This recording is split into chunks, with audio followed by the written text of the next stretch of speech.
All right. Welcome to Nova Sapiens' first podcast. My name is Joshua Groth. I'm the CEO founder of Nova Sapien. We do Bitcoin self-custody and wallet recovery and online courses.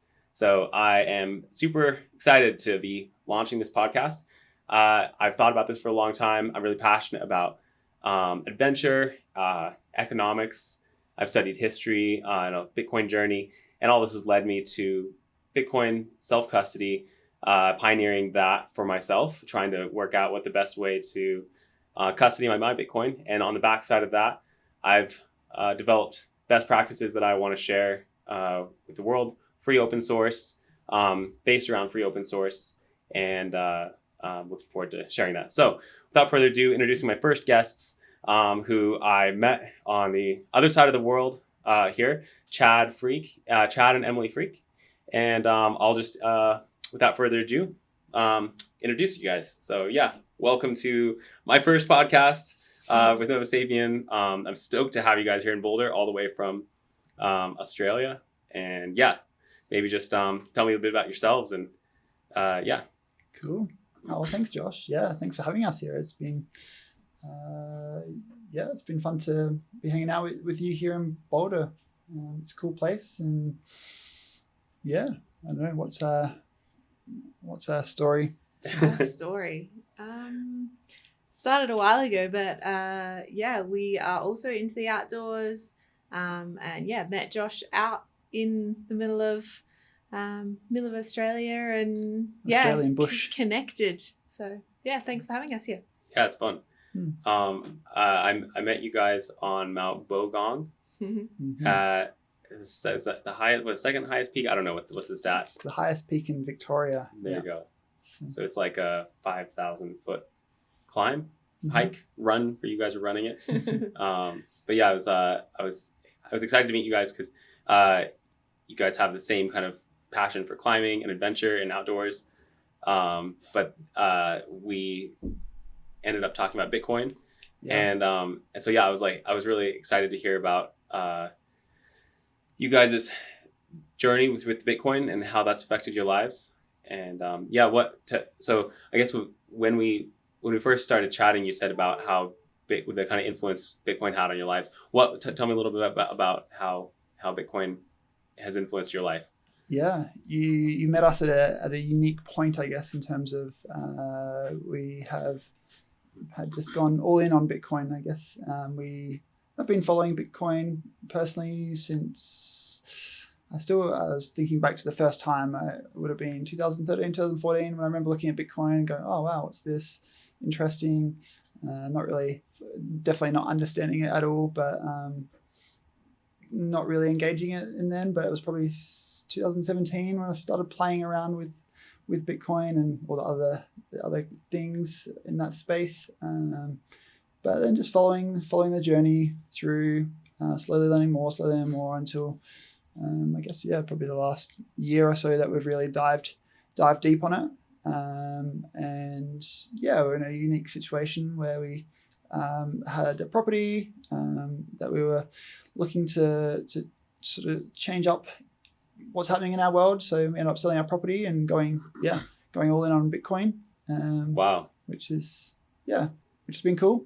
And yeah, from there, I don't know, that was sort of where it was only a couple of months from then when we met you. So pretty excited.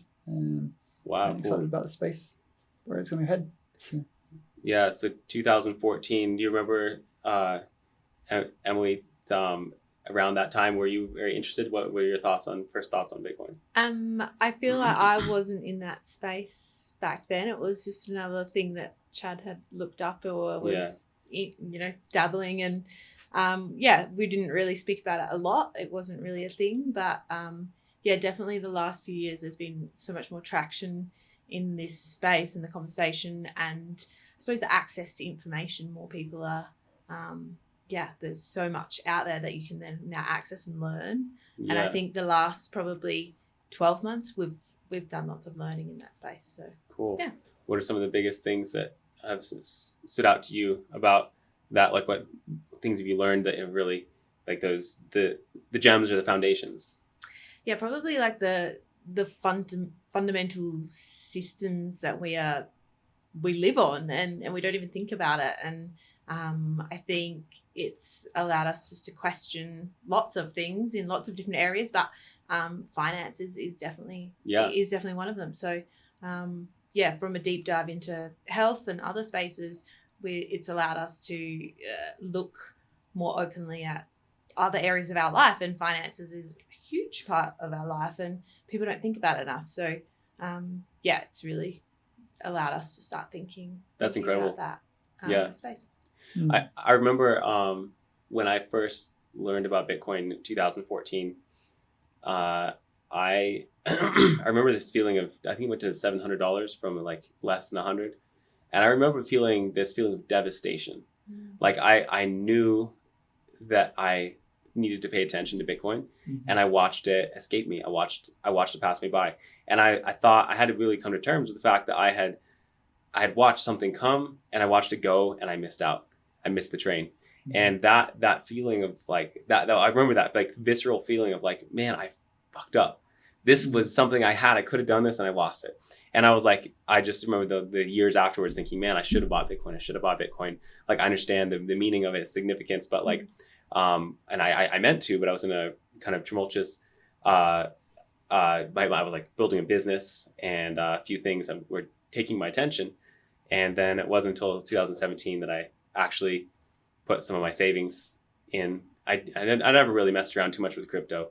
I was like, I understood Bitcoin. And then 2019, I realized that the world was changing, didn't understand what was happening. And that's why I went on a bit like Bitcoin Standard, put my savings in Bitcoin, and then it slowly evolved from there. But I was never really around a Bitcoin community. And I feel like that's what I was related with you guys a little bit in our conversations about that. I kind of like was in isolation, but somehow Bitcoin allowed me to pull at these threads of curiosity about things in the world. And as I understood things about the world more in depth, I began to have a different perspective, and it changed fundamentally, like similar to what you're saying. I fundamentally changed things that were important to me. More focused on long-term decisions, health, family, these kinds of things. And I guess when I was curious about your lives, because you haven't had a huge like saturation in Bitcoin community living in Natamuk, is it? Is that right? We grew up. So Natamuk is close to one of the famous climbing areas, which I spend a bunch of time at personally, but we don't live there. We grew up, we both grew up on a farm, country, sort of South Australia, which is cool. It's about 4 or 5 hours from Mount Arapiles. But yeah, I guess that's sort of, we live close to the city of Adelaide, South Australia. So by the beach, which is a beautiful, lovely spot to live. Cool. But yeah, definitely like in terms of true Bitcoiners, you're definitely the first Bitcoiner that we've like come across. So that's cool to see. It's like, I guess in our friend circles, we have a few friends that dabble, but they don't understand what I guess how we see it. So which is exciting. So that's why I feel like when you meet a Bitcoiner, it's like, oh, you're already on that same level of like, oh, you've gone through that understanding. It's interesting. I'm just I was really amazed. You're the like second or third person or people that I've met who have kind of discovered Bitcoin independent of a community that they've kind of like been adopted into. It's really easy when I think the vast majority of the world goes along with what the common narrative is. It's like, hey, this is the way you're supposed to do things. This is the way you're supposed to think. This is the person who we're supposed to be against. This is the person who's on the good team. And that kind of thinking, is based on basically a lot of fallacies of groupthink and normalcy biases and all these other things. And so I feel like Bitcoin attracts independent thinkers, like people who are able to think critically and think for themselves, and free thinkers. And so that's like something that stands out about Bitcoiners, even from an isolated part of Australia. I mean, I would love to hear a little bit about your life as climbing guide And you're like growing up, you guys have a really sweet story about your relationship as well, like being for like high school sweethearts, basically. This kind of thing. I think that's so beautiful, and inspiring.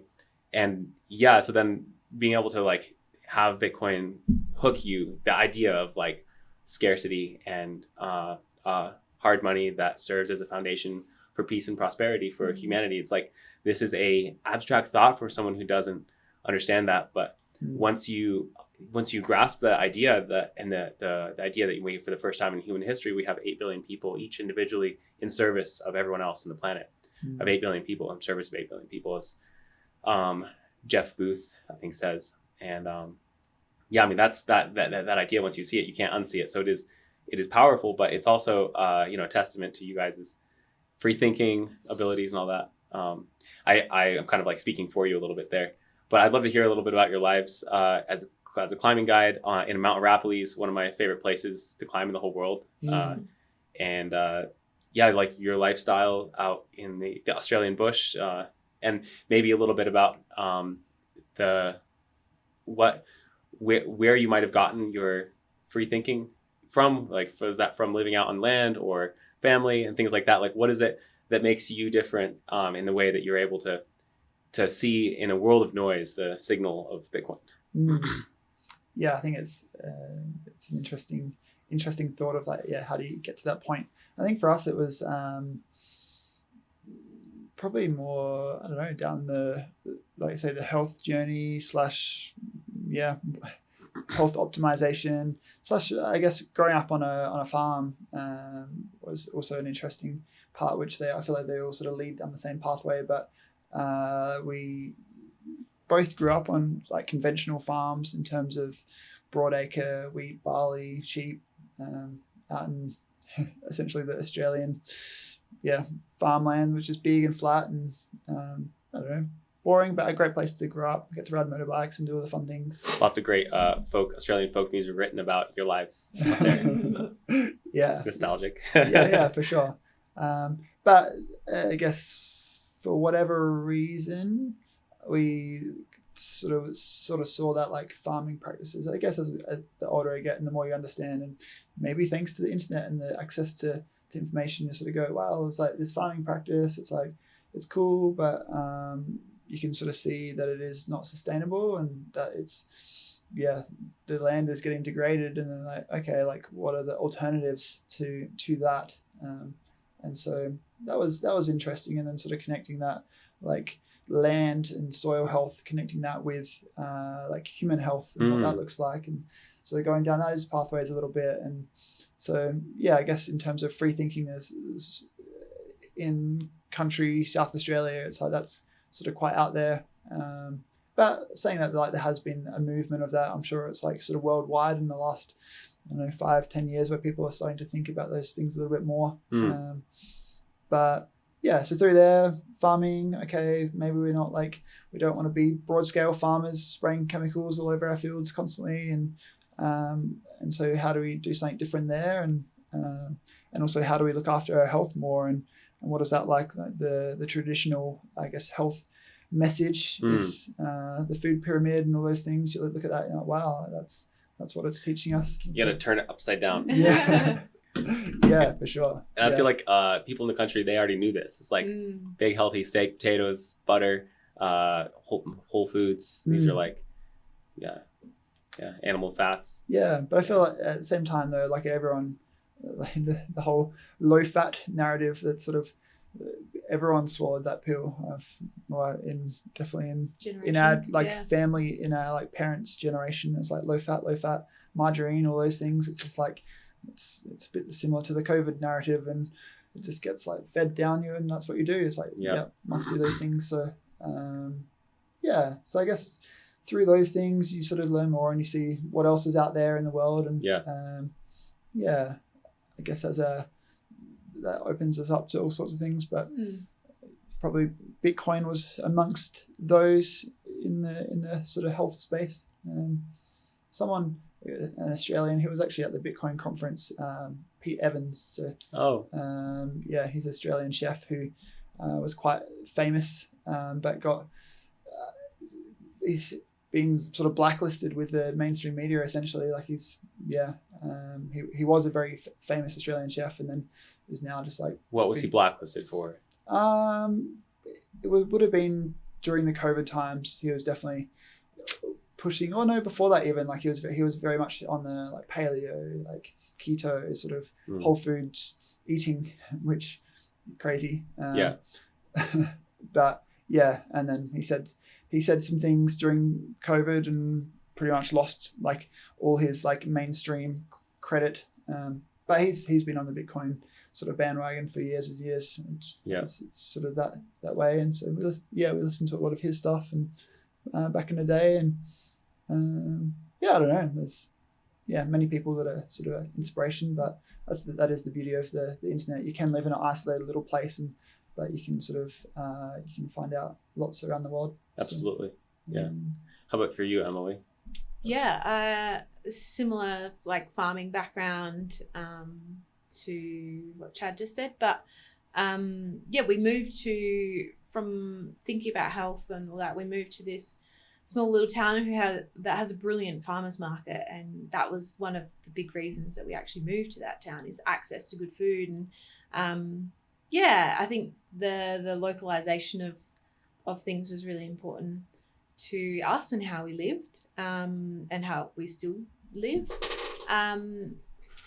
But then going down the train of media and mass media, that we don't have a television and don't watch mainstream kind of media in that sense. And we look around at other people that do have TVs, and the 6 o'clock news is what they know and believe. And it's hard to watch the people around you watch the news and believe that, and that negative bias that comes with news and media. And I think that has also led us to doing more research and having a love of learning and being curious and seeing that and valuing that allows you to be a freer thinker. Absolutely. And then that you then attract like-minded people, and it's great. It's a snowball effect. It starts in one area of your life, and then it will just snowball. That's great. Wow, that's very, very cool. Yeah, it's really cool to watch the there's just such a concentration of quality people in the Bitcoin community, and I feel like because there's a large scale, people associate Bitcoin with crypto a lot of the time.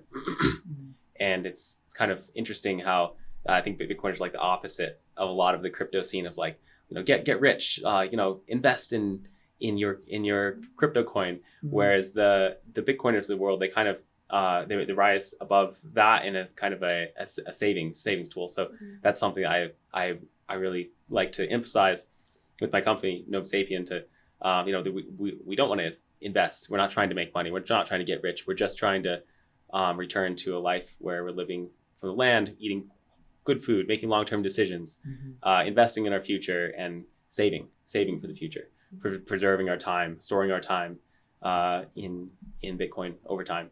And so that's like that's an inspiring part of that for me.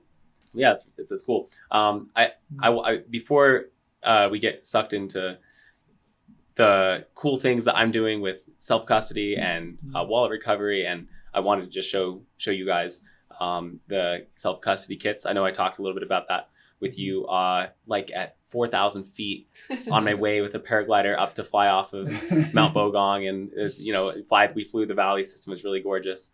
I wanted to show you my self-custody kits, which I'm excited about. I figured we'd do that here for the first time on the podcast, because it's a little bit of a fun thing. But before that, I wanted to hear some adventure stories, because one of the things I know you were in a climbing guide at Mount Rapiles for some years. Was that your full-time gig? Yeah, I guess. Climbing guide or outdoor instructor. Sort of did a bit of all sorts, but spent a bunch of time at Mount Rapiles. With school kids, taking them up. The beautiful multi-pitches there. Cool. It's a lot of fun. Definitely my favorite pastime is taking people on adventures. So, but it's been cool. We've been since sort of meeting you at Mount Bogon, we've been traveling over here in the States for the last 3 months. So it's been amazing. We've been climbing, running, hiking in sort of the Southwest, visiting all the sort of Southwest iconic places around the desert, and made our way up to Yosemite as well. And you've been bagging a lot of the classics across the West here.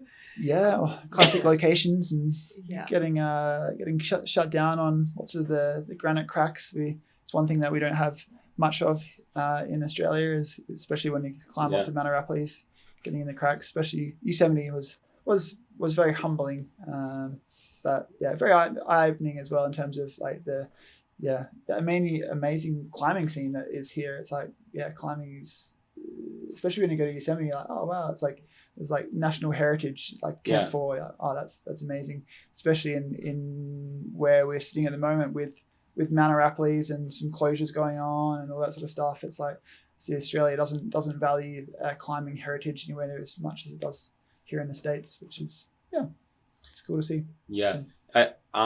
When you're at Mount Arapiles, I feel like that's a great place to train for bold climbing. Sometimes with you've got some great climbs there. I remember progressing a lot when I was there. Mm-hmm. What's it like on? You said it's humbling in Yosemite compared to Arapiles. But what kind of climbs? You did that one climb in a day? It was like 20 hours, or how long did you spend on the climb? Yeah, that was the south face of the Washington Column. That's usually like a 2-day climb. Well, like that's it depends. It's the whole spectrum, isn't it? It's like most people do it as like spend a night up on the ledge there and go to the top. So for us, but you guys are like, we're gonna crush it. We're going for the day. We're going to go for the day. Yeah, but we've done very little aid climbing.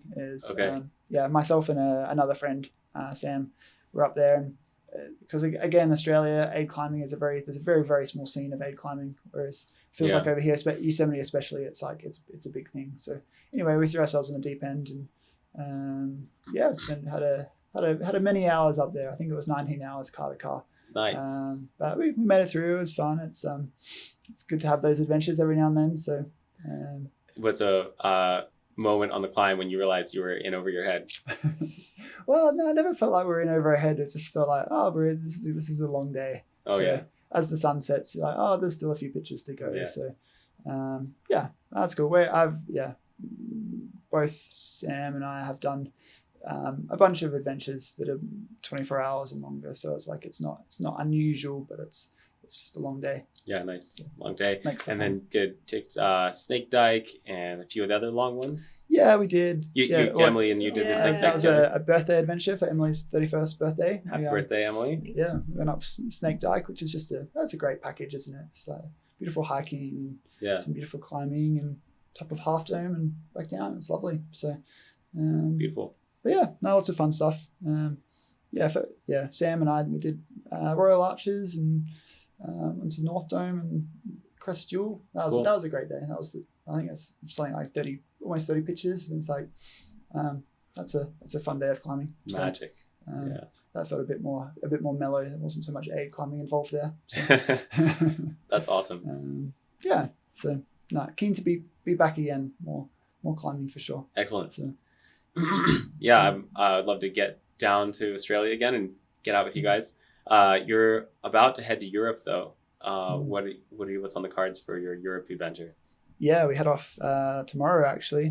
We fly to Paris, and we've got pretty much 2 months in Chamonix. So staying up the valley of Chamonix there. So that's the same with the other couple, Sam and Michaela. So a bunch of running, climbing, all the fun things. Hell yeah. So you're traveling the world and getting ready for like the next, you're kind of turned a chapter, I guess. You decided, hey, look, we're going to embrace a Bitcoin standard, spend some time getting a good foundation of fun and adventure before you start your next chapter. Or what's next for you guys?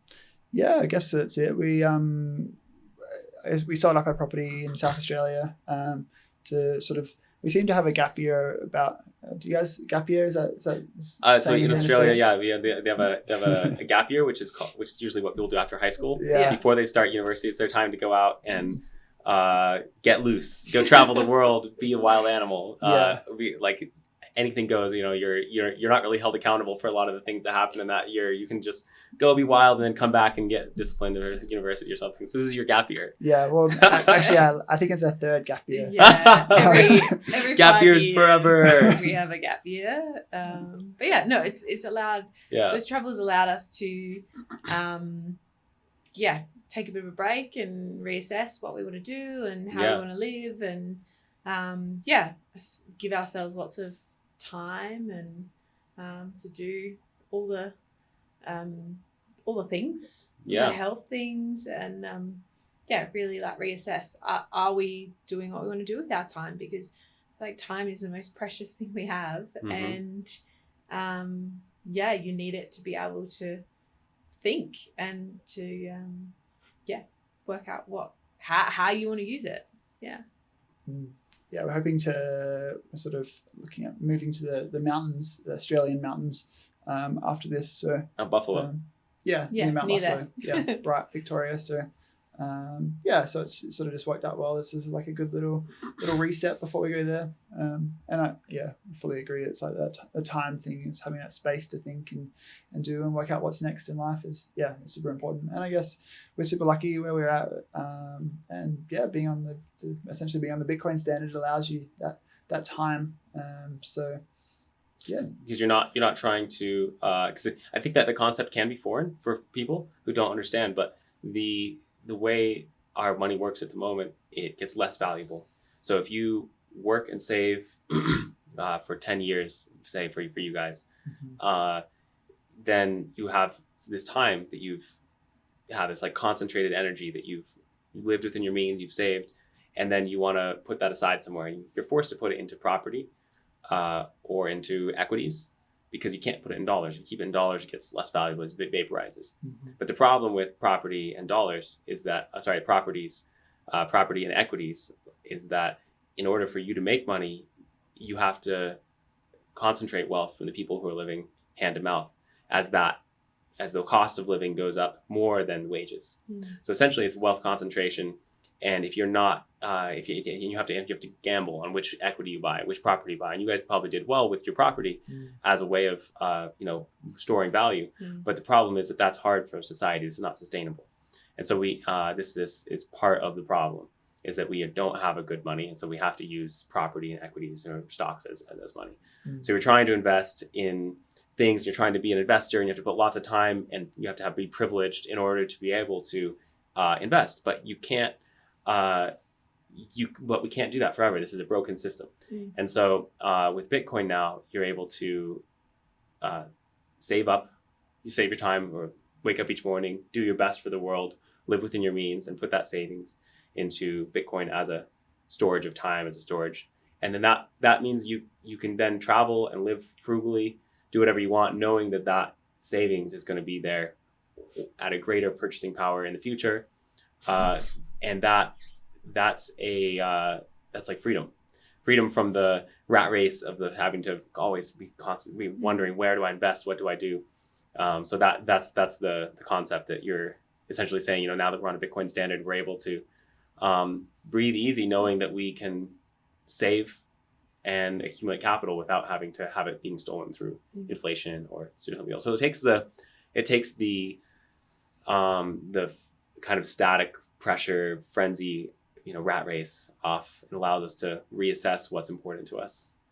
Is that kind of a good description? What did you guys want to add? Did you want to add to that? Or? Yeah, that train of thought is spot on. I'm a primary school teacher and have been working part-time always with the option to work more if I want to. Yeah. And that has been a dream.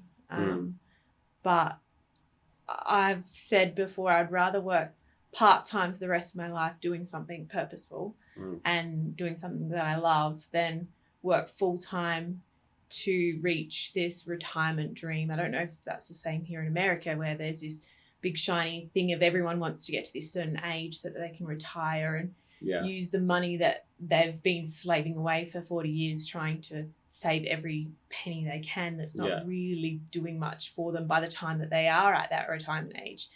It's worth nothing. So yeah, I feel, living with purpose and intention, and Bitcoin has allowed us to now really, like, again, reassess what's our purpose and what do we want to do with our time, and how can we find something that's of value to us and the people around us in our community and things like that. Very cool. I want to add as well, I guess, talking about the being worried and just like trying to keep up with the market over the last little while, especially in Australia, especially sort of a little friend circle in around Adelaide. The real estate market sort of since the start of COVID, we were super lucky. We got in, we bought into the real estate market right at the start of COVID when there was a very sort of unsure which way it was going to go. Were we going to lose all our money or were we going to gain it? And I guess we just rolled the dice and we were lucky that it went that way. But we've had a lot of friends since then as the real estate market shot off into the distance. So many friends that are trying to save money. And you just watch like the amount of money they're saving versus how fast the real estate market was moving at that time. It's just like, it's sort of escape velocity. It was like sad to watch. It was just like people living on a normal wage just can't save that fast to just buy a house in Adelaide, which is not it's not Sydney or Melbourne or something like that. It's like, I don't know. It's when you look at that and how crazy it is, and it sounds like it's, I guess, having a farming background as well. It's the same with farm real estate land at the moment on a broad scale. It's like that all went crazy as well, which when you look at it, and you understand the economics of what's actually going on, you sort of see why the money that was printed and pushed into the economy, blah, blah, blah, all those things. People are just trying to purchase hard assets to sort of keep up with it. But if you're not purchasing those hard assets, then it's like, purchased the wrong ones. You just fall behind so quickly. So it's been interesting to observe for the last 5 years. I guess it's been very obvious at least. Are there tent cities in Brisbane? It's like permanent tent cities in the parks I saw when I was just there. And you have professionals living here. I talked to some of the people and they're like, I have a job in the city, but I don't want to rent. And so I'd live in this tent in the park because it's totally fine. I can shower at the rec center. And I did that for a little while. I just felt like saving money, so I lived in my van, but that was more of a choice. But these people were after out of necessity, and just in all areas of our lives, our options are getting less and less. We can't afford to buy whole food, buy processed food, all these kinds of things. So it's like this is a problem, I guess. But you're describing that Bitcoin fixes. But let's talk about self custody. So I really admire the time that you took to dedicate to learning about Bitcoin, and then the responsibility for yourself that you took in implementing that with your self-custody solution. So this is like oftentimes someone will be like, how do I own Bitcoin? They'll order a ledger, have it create their seed for them. They write it down, put it somewhere, and then they hope for the best. Bitcoin goes 10x, 100x. They're like, oh, I'm rich. And then they get scared because they don't understand how it works. And their custody is, they have bad self-custody practices. And then they're going to sell for a profit. And then they don't have any more Bitcoin. So I think self-custody is not only for being able to keep your Bitcoin, but being able to keep your Bitcoin for a long period of time because you have the confidence, understanding. They say the best investment in Bitcoin is the time to understand how it works. So I feel like you did that on your own, but it's very rare. So my company, Nova Sapien, I've been really passionate about holding workshops for the last 5 years, helping people understand how Bitcoin works, why it's important to use as a savings tool. And you guys kind of did everything on your own in the middle of Australia without a community of support. What was that like for you guys? And how just maybe explain, what that journey was like? I guess it's that thing, I guess because I've sort of been following that space for some time. It's like there was lots of learnings in terms of the classic way of starting, just buy Bitcoin on the exchange, selling it a bit, paying way too much tax, all those things, not really even understanding the self-custody side of it overly that much. But then eventually you learn more, you understand the true value of Bitcoin. Why did I sell all that Bitcoin back in the day? And then you end up to the point where like, okay, so yeah, start playing around with the different hardware wallets and things like that. And yeah, I guess learning, we definitely learned the hard way and lost some Bitcoin and some of the Celsius, BlockFi, some of that sort of thing. Go, oh yeah, not your keys, not your coins. Not your keys, not your coins. Absolutely. So that was a good learning of like, cool. Like if we want to have Bitcoin, we really need to like take proper care of that. They say that's the cost of entry. It's got to lose your Bitcoin. Honestly, pain and suffering is the only way I've seen people learn. Mm-hmm. I think you learn about Bitcoin, you invest a little bit. By the time you actually put your savings in Bitcoin or go on Bitcoin Standard, I think it's about 2 to 3% of your net worth if you would have bought when you first started. Mm-hmm. And that's across the board. That's for me. That's for everyone. If you think about, you have watched 97% of your wealth get decimated in terms of Bitcoin before you actually realize what's happening. Mm-hmm. I think that the only way to do that is to somehow eventually be aware of that, the pain of watching that vaporize. It's like that motivator is one of the only things. I know it's like crass, but I think it's true. And if you guys I don't know how many, I just added up today. Like I bet my family's lost. My dad tried to get me to transfer his Bitcoin to a like fake trading platform. He's like, oh, they're gonna give me this much returns. And so I'm gonna do it. And we sent a little bit there before, but if I went back and I added up all the money that we've put into crypto trading stuff or trying to trade over the last like 10 years, and it's well over $100,000 of current value that we've just vaporized because we're like, oh, we'll send it to here, buy crypto, buy low, sell high, exchange goes down. And like, I never did too much with that, but I was around, my family was like encouraging me and to do it a little bit. And so I was like, all right, we'll try it. And I in a little bit, but even just a little bit, like if you add up all of the amount, people were to be honest with how much they put into it, it's the opportunity cost on that is like huge for Bitcoin stuff. So my goal is to help people move that 3% to like 10 or 15%. And I say like, you can have a stop loss on it. Be like, this is my net worth. This is how much Bitcoin it buys right now. Let's say my net worth buys, if I sold everything, buys 1 Bitcoin. Mm-hmm. And so you can be like, all right, as soon as I can buy 1/10 of a Bitcoin, then I'm going to start putting my savings in Bitcoin. Not sell everything you own, but just out of your net worth. As soon as you lose 90%, then buy it instead of 97%. Just move it a little bit. And there's something like that. So there's a little bit of a toxic Bitcoin maxi speak, but I think like it's important to try and experience as much pain and suffering as quickly as you can so that you can learn the lessons without having to go forward. Anyway, so that's my little spiel on it, but I interrupted you. You're saying, you lost a little bit on exchanges and you started your journey. What comes next for your self-custody journey?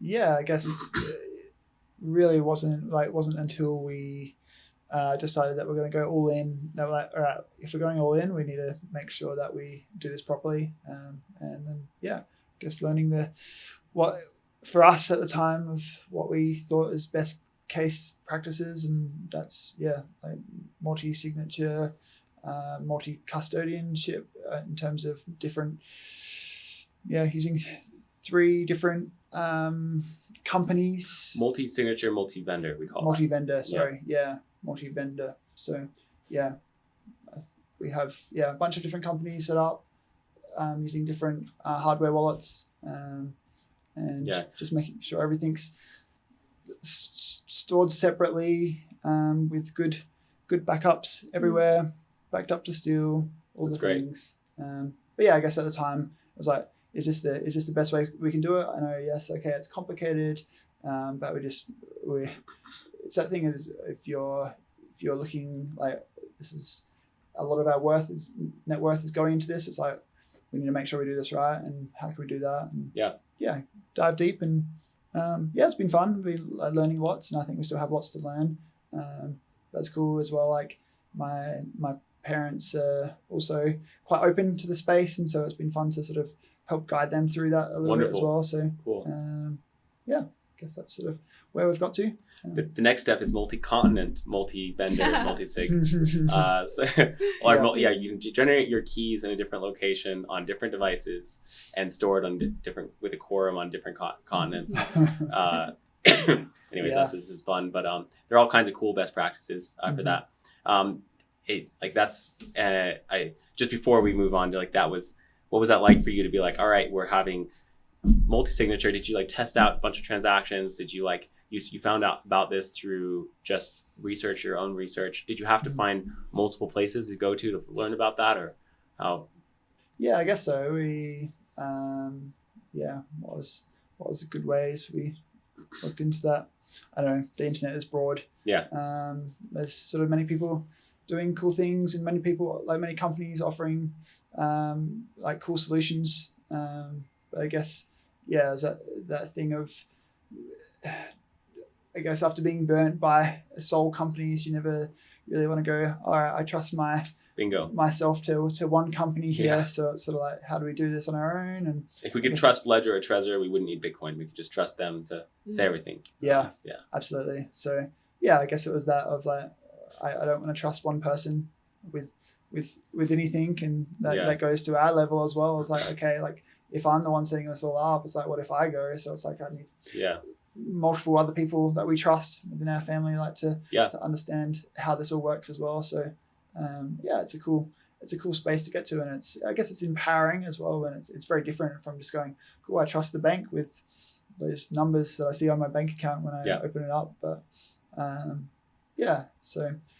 I guess we eventually went down that path and tried it out for the first few times and put a little bit in there and go, okay, it works, send it back, do all the things, all the test stuff, and eventually you get enough trust to. And what was it like for you, Emily, having this? You obviously trust Chad. I think that having a roundtable kind of conversation with the whole family and sitting down and learning together was really important, and like Chad said, empowering is such a good word to explain how we feel now. And I feel like the place that we're in and how we've set things up is we're content with, but as we've said throughout this podcast, there's so much to learn still, and that will change over the course of the years and stuff. But it's nice to meet other people who are passionate and can affirm things or question things and have really critical conversations about best practice in this space. Did you guys do a lot of your research together? Were you involved in the creation and all this, or how involved were you in this process? Not really involved, which is not abnormal, as in Chad is has a love of learning and brings some crazy ideas out, and this is one that has stuck. So that's so cool. That's inspiring. Well, my my intention for Nova Sapien is to provide a self-custody best practice with online courses that hold someone's hand through the different processes. And for someone like yourselves, when you were in that situation, you could come across Nova Sapien and say, okay, someone's thought about this before. They've laid out, excuse me, I'm still a little congested from the last week in Vegas. We had meetings all day and then partied all night at after party events. It was wild. The Space Denver, shout out to the Space Denver. They made a badass appearance there. I was just hyped on Bitcoin after that. I was bummed you guys didn't make it to the conference, but anyways, these kits, the self-custody kit and the self-custody products aim to give everyone the ability to have this self-custody journey in a way that makes them feel confident, like someone has thought about everything and considered, has already thought through all the considerations. That way you can self-custody knowing that you're doing best practices. Okay, cool. So the self-custody kit has everything you need in order to create your keys and back them up, knowing that someone has thought about everything and considered everything. We aim to give people more confidence knowing that things have been considered. So just to give a quick introduction of the kit. You can open that up if you like, Emily. You can showcase it to the camera there. Around like that. There you go. So in the kit, we have everything you need to generate your own entropy using dice. Self-generated entropy is really important. The pseudo-random number generators on hardware wallets, while they're very good, I don't want to get into an argument of who's more random than thou art, but the reality is they're pseudo-random, even though they're super, super random. And if you do mind holding that, that'd be awesome. Yeah. And so this allows you to know the source of randomness as dice, or you can generate in other ways, but this is the way that we recommend. Yeah. You roll your dice, and we have a bit 39 word list. This word list has instructions on it. It's made from plastic, so it's anti-tear and waterproof, so it'll last a long time. We aim to have things be quality. We want to try and get Bitcoin ethos. On this word list, the first dice, the big dice, would be a 6. So 1, 2, 3 is the first side, 4, 5, 6 is this side. So you turn it over. Then we have 6, 1, 2, 3, 4, 5, 6, the sixth area. Number 3, 1, 2, 3 would be this box here. 4, 1, 2, 3, 4 is that box there. And then 6, 1, 2, 3, 4, 5, 6. Your first word would be jewel. So you drill down and you find that we've reached into the universe. We've picked out a grain of sand, a grain of randomness in the form of this dice roll. Yeah. Randomness is hard to capture in some ways, and especially in the digital world. We can, like I said, we create pseudo-random number generators.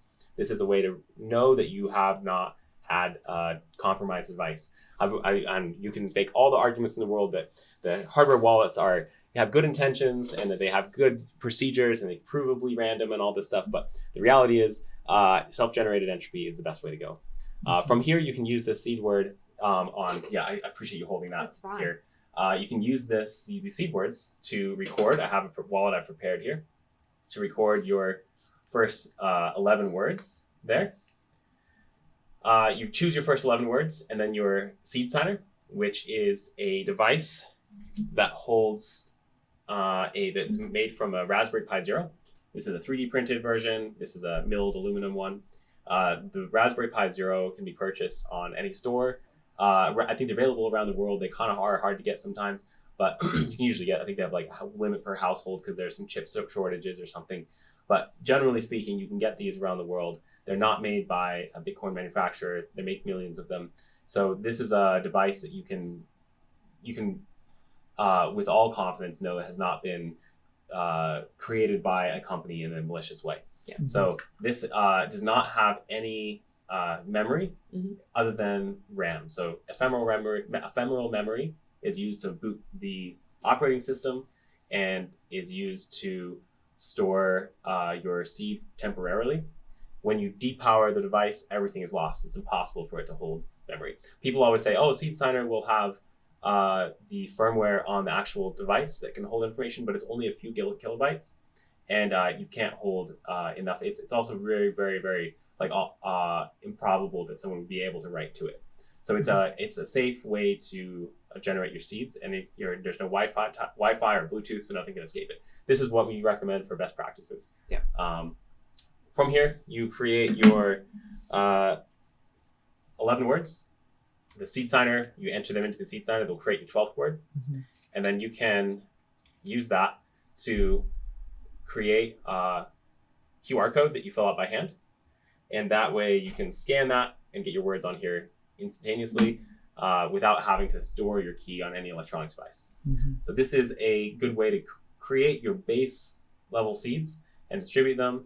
And this is like the premise of best practices, and it's compatible with all your other hardware wallets. Great. So yeah, this is the kit. It comes with your seed phrase words. You then put them into coin envelope there.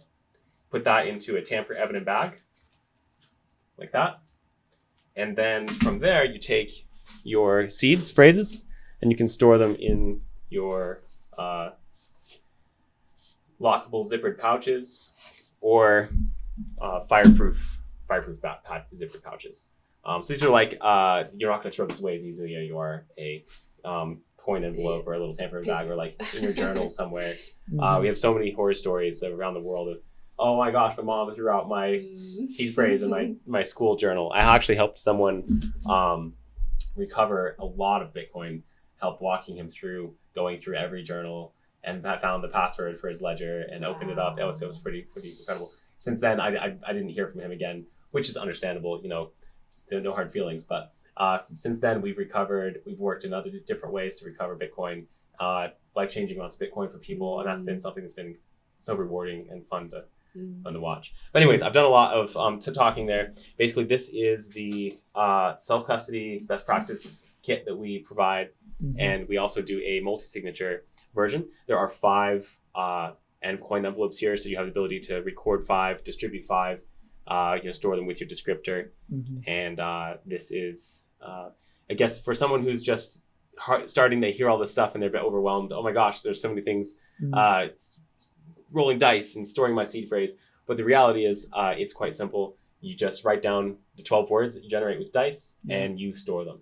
And you generate your public key to keep on your phone, which is not able to spend your Bitcoin. So you can receive all your Bitcoin to your phone, knowing that your wallet is kept safe with private keys, only stored physically.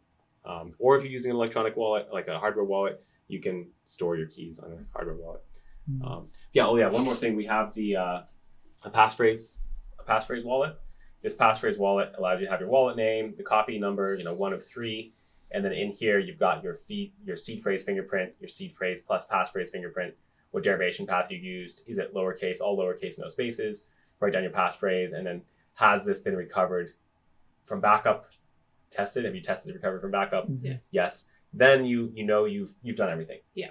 So this aims to give people confidence, knowing that they've done it properly. It's a little bit more work, but when you do that work, you actually understand some of the details of how Bitcoin works, and that's the main thing. When Bitcoin goes up, you're going to be more confident. People know that their phones are listening to them, and they know that they're being tracked, and there's all these apps that are stealing our data or taking our data, not stealing it. We're allowing that to happen, and this device doesn't allow that. And for people to differentiate between the two is really important, and goes back to the why and the fundamentals of Bitcoin. Absolutely. Yeah. So. This doesn't threaten any of your hardware wallet companies. It's an addition too. It's like if you want to use a ledger and you want to use Ledger Live, and where your information is on an app and you're on that, do that. But at least generate your seed from the beginning from self-generated entropy. And that's but the funny thing is that once you understand how it works, once you roll your own seed, you start questioning all these other things. Like, wait a second, is this a proprietary app? Like, what am I agreeing to? I don't actually know what's happening under the hood. Is this a black box? And then all of a sudden, a lot of the security theater of other companies starts to become apparent. And so I don't like making accusations, but the people can just discover for themselves what level of risk do you want to embrace. And the Seed Signer project is foundational to the global adoption of Bitcoin, I think, because it allows people to take responsibility for it themselves. I love that ethos. I think that free open source ethos is foundational, like you said, to Bitcoin as well. And to the rest of the world. The rest of the world, else. Fix the money, fix the world. Thank you guys so much. It's an absolute pleasure to be able to share a little time with you in Boulder. And I'm looking forward to many adventures around the world together in the future. Absolutely. Yeah. Thanks so much. Thanks, Josh. Catch you next time.